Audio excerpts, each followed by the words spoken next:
Ever feel like you've blasted through every monster movie worth munching popcorn over? Think again. Strap in, celluloid spelunkers, because these 15 forgotten creature features from the 1960s are about to crawl, slither, and stomp their handmade magic straight into your movie-loving hearts. Keep those eyes wide, those comments ready, and oh yes, don't forget to hit that shiny subscribe button. Gorgo, 1961. Picture this: a fog-drenched Irish night, fishermen battling waves taller than St. Paul's Cathedral. Their nets snag what looks like a spiny leviathan, only 3 stories high, but with eyes that glow like molten emeralds. By dawn, opportunistic carnival moguls Joe Ryan and Sam Slade have dollar signs dancing above their heads. They christen the beast Gorgo, forklift it onto a rust bucket freighter, and steam straight for London's Battersea Fun Fair, promising crowds the 8th wonder of the world. Behind the lens, director Eugène Lourier, already a veteran of model-mashing mayhem in The Beast from 20,000 fathoms, pushes miniature craftsmanship to the brink. 2 full-scale suits were stitched from neoprene and Malaysian rubber, one rigged for underwater ballet in Shepperton's flooded Stage H, the other for stomping through a meticulously painted cardboard Thames embankment. Pyrotechnicians detonated 400 miniature charges to simulate collapsing bridges, while the lighting crew back-projected actual London skylines for eerie authenticity. But here's the razor-sharp twist. Little Gorgo is just a child. When its 200-foot-tall mother rises from the Atlantic depths, Westminster's towers buckle like papier-mâché. The Royal Navy hurls depth charges, soldiers pepper the creature with flamethrowers, yet the film pivots away from jingoistic triumph toward ecological cautionary tale. Critics in 1961 sniffed at its modest £300,000 budget and rubbery theatrics, but VHS bootlegs transformed Gorgo into a cult sermon about parental fury and human hubris. Conga, 1961. Ready to swing through Technicolor vines of pure pulp insanity? Meet Dr. Charles Decker, Michael Goff, in full eyebrow-arching glory, fresh from Uganda with a crimson serum that makes anything grow faster than gossip in a small town. First guinea pig? A baby chimp named Conga. Within a montage of bubbling beakers and mad scientist monologues, our furry friend balloons into a 50-foot, velvet-furred colossus who'd give King Kong hissy fits. Shot in just 5 weeks, Conga cannibalized sets from producer Herman Cohen's own Horrors of the Black Museum, and the giant greenhouse scenes were actually filmed in a cramped Elstree backlot using forced perspective miniatures and an overworked fog machine. Goff, determined to out-Hamlet Hamlet, insisted on delivering entire passages in iambic pentameter, only to have editor Robert Jordan Hill slice them into eccentric bursts that feel like Shakespeare on espresso. The ape suit, stitched from army surplus faux fur, sourced for a mere £87, and padded with shredded hotel towels. Fun fact, the actor inside, stuntman Paul Stockman, lost 10 pounds from heat exhaustion, earning a lifetime supply of ice-cold cola from the grateful crew. Box office pundits predicted peanuts, yet American International Pictures doubled its $250,000 budget after a raucous drive-in rollout, prompting an abandoned sequel titled Conga Goes to Florida. Today, the film's papier-mâché Venus flytrap and Big Ben climbing finale resonate as a handmade love letter to every teenager who's ever dreamed of turning biology homework into blockbuster mayhem. Reptilicus, 1961. Copenhagen, land of mermaids, pastries, and radioactive dragon tails? When miners drill into frozen tundra and hoist up a twitching reptile appendage, Danish defense scientists wag their monocles with glee, until a spill of warm sodium goo thaws the tissue. Cue full-bodied resurrection of Reptilicus, a marionette monstrosity with hang glider wings, neon green drool, and jaws that flap like window shutters in a hurricane. Producer Sidney Pink shot twin versions, Danish and English, within the same bleak soundstage, complete with a kiddie pool fjord for miniature warships. The creature puppet was suspended on 25 piano wires, but oily smoke kept revealing them, forcing cinematographer Paul Pedersen to overexpose scenes, which in turn melted Reptilicus's latex skin. Makeup artists patched wounds nightly with pastry dough. No joke. Pastry. American International's Sam Arkoff hacked the U.S. cut to 82 minutes, replaced its Godzilla-esque roar with an elephant's trumpet, and demanded an animated acid spit effect straight onto the negatives. Budget be darned. Audiences howled at the hokey compositing but spent $2 million in tickets, turning the flubbed flying sequences into camp royalty. Behind the scenes, locals got paid 50 kroner to scream on cue during City Hall Square evacuations, and civic pride swelled so feverishly that Copenhagen toy shops sold out of rubber lizard masks by opening weekend. Fast forward half a century. Reptilicus appeared on Mystery Science Theater 3000, cementing its status as the world's most lovable Reptili Can't Even. Matango, Attack of the Mushroom People, 1963. Sail away, stylish socialites, an ocean squall is brewing. Director Ishiro Honda yanks us from giant monster city fests into damp psychological dread, marooning a yacht's champagne-guzzling crew on an island that pulses with bioluminescent fungi. At first, the castaways, played by Kumi Mizuno and Akira Kubo, laugh at the glowing toadstools littering the wreck of a research vessel. But hunger gnaws, spores beckon, and soon those who nibble sprout mottled stalks on their necks like grotesque corsages. Eiji Tsuburaya's effects wizards fused rice paper, latex, and real shiitake for the gruesome transformations, spraying glycerin to keep the flesh cap makeup glistening. Japan's Eirin censors flinched, ordering Honda to dim the lighting on several makeup shots. Still, rumor has it that screenings provoked audience gag reflex contests. The meager 26 million yen budget forced the art team to paint a single fiberglass cave wall in 6 color palettes to imply endless tunnels. Ingenious. Commercially, Matango wilted, overshadowed by Honda's flashier kaiju fare, yet college midnight shows in the 70s resurrected it as a proto-body horror landmark. Guillermo del Toro famously screens it for interns, praising its rotting fairy tale doom. The island's foggy score, string glissandos paired with droning shakuhachi, seeps under your skin, ticking like a fungal heartbeat. The Slime People, 1963.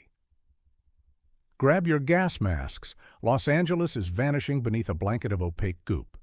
Actor-director Robert Hutton stretches a 56 milli shoestring into a cozy fever dream where trident-wielding lizardmen seal L.A. behind a solidified fog dome. Interiors shot on borrowed CBS News sets coexist with exteriors filmed guerrilla style at Griffith Park at 3 a.m. to dodge park ranger fines. Creature designer Bill Berman molded 16 identical latex suits from one bargain barrel of liquid rubber, then spray-painted them sickly seafoam. Because ventilation holes were forgotten, suit actors nearly fainted, so production halted every 20 minutes for air brakes. The persistent fog, actually glycerin vapors blasted through industrial sprayers, became a character itself, cleverly obscuring budget-bare backdrops and the occasional boom mic bobble. The plot zips. Sportscaster Tom Gregg crash lands at an eerily deserted LAX, bands with a feisty UCLA biology major, and discovers that sodium chloride, yep, table salt, makes slime warriors pop like soap bubbles. Cue a salt truck finale worthy of a Looney Tunes chef. Critics slimed the film for murky visuals, yet television syndication in the 70s transformed it into comfort food for late-night insomniacs. The soundtrack's theremin cues were recorded in composer Lou Chudd's garage using a borrowed oscillator from a high school science lab. The Horror of Party Beach, 1964. Sun, surf, rock and roll, and radioactive sea ghouls. Director Del Tenney splices beach party frivolity with proto-splatter horror, setting his lens on Connecticut's Stamford Harbor. A barge dumps toxic waste onto a skeletal pirate wreck, spawning fish-gilled mutants boasting hand towel tentacles and unsettling double rows of jagged teeth. The monster heads were literally repurposed latex gloves stuffed with cotton, dipped in shoe polish for a clammy sheen. Budget? A thrifty $50K with local motorbike clubs paid in pizza to appear as extras. Plot groove, bikini-clad Tina dares to swim after dark, boom, monster appetizer. Soon hootenanny girls, greaser bikers, and sax-blowing surf bands scramble as ghouls crash the Joyce's Pavilion sock hop. Tenney shot the barn dance massacre in a genuine seaside ballroom, rigging pig intestines under tables for spurting gore, a rarity for 1964. Although critics dubbed it the delinquent Gilman, drive-in teens devoured the lurid poster art, propelling Party Beach to recoup costs tenfold. Its garage band anthem, Zombie Stomp, charted regionally, later featuring on Pulp Fiction's Scratch playlist. Fangoria magazine crowned the flick grandfather of bargain Lovecraft. The Reptile, 1966. Hammer Films trades vamp fangs for venomous scales in this moody Gothic gem. Cornwall's Branston Village mourns a string of swollen, black-veined corpses, victims of a black death bite. Newcomer Harry Spaulding inherits the local cottage, only to discover neighbor Dr. Franklin hiding a tragic secret. Daughter Anna, cursed by a Malaysian snake cult during her father's reckless expeditions, transforms nightly into a green-scaled cobra woman. Makeup maestro Roy Ashton applied layer upon layer of stippled green grease paint and sculpted latex to actress Jacqueline Pierce, who braved refrigerated brace studio sets at 4 a.m. to keep prosthetics from melting under arc lights. The serpentine eyes? Custom glass lenses that blurred Pierce's vision, forcing her to memorize floor creaks to hit marks. Musical alchemy ensued when composer Don Banks supplemented lush hammer strings with phantom sitar twangs, purchased for 5 guineas from a London music library, an exotic, sorrowful motif echoing colonial guilt. Though overshadowed by franchise behemoths, Dracula, Prince of Darkness, and Plague of the Zombies, The Reptile matured into convention floor royalty. Pierce's wide-eyed hiss inspires cosplayers to this day. Island of Terror, 1966. Welcome to Petrie's Island. Population doomed. When villagers are found boneless, skin sagging like empty sacks, authorities summon Dr. Brian Stanley and pathologist Dr. David West. They uncover silicates, gelatinous, one-armed amoebas birthed from a botched cancer cure experiment. Director Terence Fisher filmed back-to-back with The Reptile at Bray, recycling more sets but splurging 2,500 pounds per silicate on pumping mechanisms that drill calcium via retractable proboscises. Props department stuffed the creatures with the calf's liver soaked in glycerin. Stench levels reached gag-worthy peaks under hot Klieg lights. Crew members wore surgical masks, prompting tabloid rumors of real contagion. For the harrowing farmhouse siege, Fisher wired roof beams to jerk violently as silicates slithered overhead. Cushing performed his own stunts, refusing doubles even after breaking a finger during a shotgun recoil. Budget kept marketing skeletal, and distributors paired the film with spaghetti westerns, confusing audiences. Despite lukewarm box office, its bleak scientific hubris message influenced later eco-horrors like Day of the Triffids. Sci-fi stalwart Kim Newman cites the film's acidic finale, gasoline bombs turning silicates into bubbling tar, as still unrivaled in British gore audacity. Destination Inner Space, 1966. Dive 3,000 fathoms below and cue the bubble helmets. Commander Wayne Neubauer inspects Sealab Delta, an underwater donut of 60s chrome where aquanauts jam to lounge jazz between sonar blips. When a glowing cyclops-eyed saucer lodges nearby, a turquoise Gilman with suction cup wrists emerges, ripping wetsuits and short-circuiting consoles. Producer Earl Lyon rented a YMCA pool in Dallas, draping black tarps over tiled walls for open ocean. The monster suit, neoprene layers, spray-painted aqua, and studded with toy store plungers, proved so buoyant that actor Ron Burkley needed 10-pound ankle weights. He still floated mid-take, inspiring Lyon to add anti-gravity dialogue to explain the creature's hover. Budget? Barely $70,000. Lion cannibalized footage from his earlier film Hydra for external shots, then spliced in NASA's public domain rocket launches to imply global panic. Composer Gordon Zimmerman recorded the theremin-heavy score in mono on reel-to-reel, using a coffee can for reverb effects. Though theatrical receipts sank faster than a lead scuba tank, Destination Inner Space resurfaced on 90s cable marathons, praised for bubble window aesthetics that prefigured Sequest DSV. Quentin Tarantino once screened it at his L.A. New Beverly Festival, touting its psychedelic C-Lab swagger. It, 1967. Cue the London Blitz sirens. Holroyd Museum goes up in flames, yet one statue, an ancient clay golem, emerges spotless. Enter assistant curator Arthur Pym, played with twitchy brilliance by Roddy McDowall. Obsessed, mother-fixated, and gleefully unhinged, Pym discovers that by chanting Hebrew incantations he can unleash the golem's indestructible wrath. Production scavenged bombed-out WOW2 sites for authenticity. Rubble cost zero, freeing funds for the creature's hydraulic chest cavity, which pulsed ominous red thanks to repurposed car tail lights. Costume designer Daphne Dare built the bulky clay suit from fiberglass plates coated in crushed cork, allowing stuntman Mick Atkins limited mobility and bruising shoulders.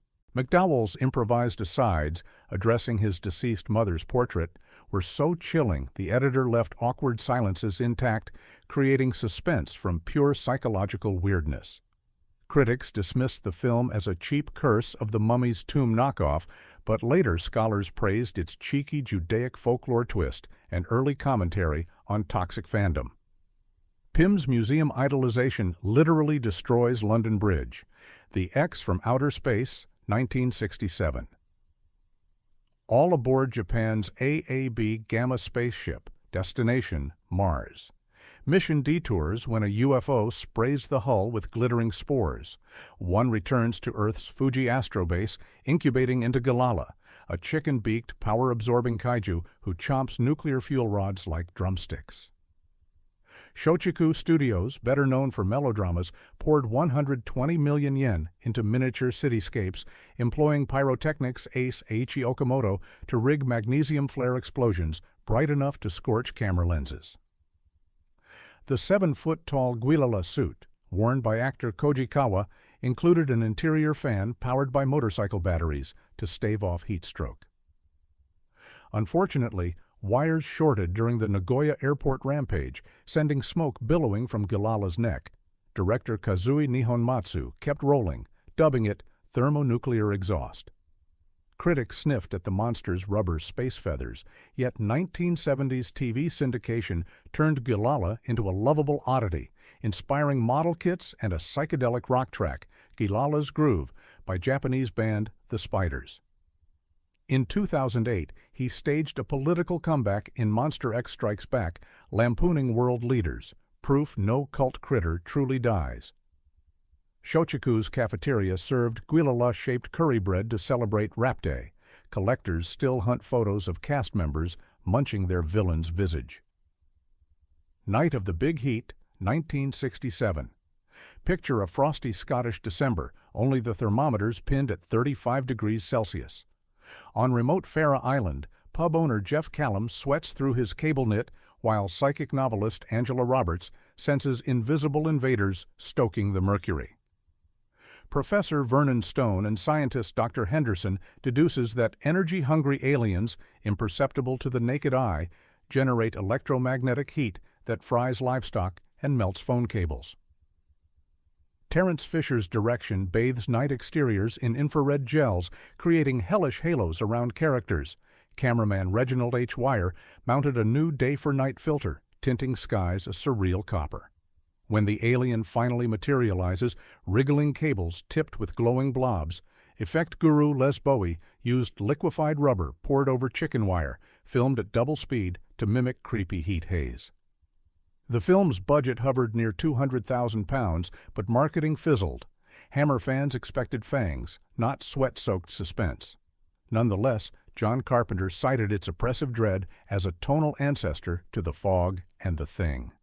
Trivia: extras reportedly sweltered inside the Pinewood soundstage, where heaters cranked to 38 degrees Celsius to elicit genuine perspiration, drinking lemonade by the gallon. Box office barely simmered, yet today, Blu-ray restorations reveal Fisher's glowing color palette and Lee's icy gravitas. Talk about thermal contrasts. Queen of Blood, 1966. Mars Distress, Beacon Blares. Earth's 1990 world government dispatches astronauts John Saxon and Basil Rathbone's silky-voiced commander to rescue survivors. They scoop up a green-skinned alien queen whose scarlet eyes hypnotize, then drain blood with delicate fangs while humming lullabies. Roger Corman's New World Pictures bought Soviet sci-fi epics Mechta Navstrechu and Nebozovyot for pennies, splicing their dazzling rocket launches into new U.S. footage shot in 3 days on cramped sets. Director Curtis Harrington dressed Marley in an ornate, jewel-studded headdress Don Post originally built for a Cleopatra costume. John Chambers tinted her veins luminous yellow using UV makeup that fluoresces under blacklight. Budget glow before rave clubs. Cost $65K. Gross, over $1 million domestic. That's Corman voodoo. The film's wrist-draining bite scenes slipped past censors because green blood was considered fantasy. Harrington's sly feminist reading, Men Undone by Desire, still powers academic essays. Dennis Hopper pops up, jittery as ever, foreshadowing his counterculture stardom. Bonus: Rathbone filmed all his scenes in a single 12-hour day, collecting a tidy paycheck before dashing to London theater rehearsals. Cult legacy soared when Quentin Tarantino cited the Queen's fixed stare as an influence on Elle Driver's unblinking menace in Kill Bill. The Green Slime, 1968. Asteroid Flora hurtles toward Earth, kaboom avoided when Commander Jack Rankin nukes it, but neon spores hitchhike back to Gamma 3, a rotating space station disco ball of blinking consoles. An electric spark mutates the goo into one-eyed, squealing tentacle beasts that multiply faster than gossip at a PTA.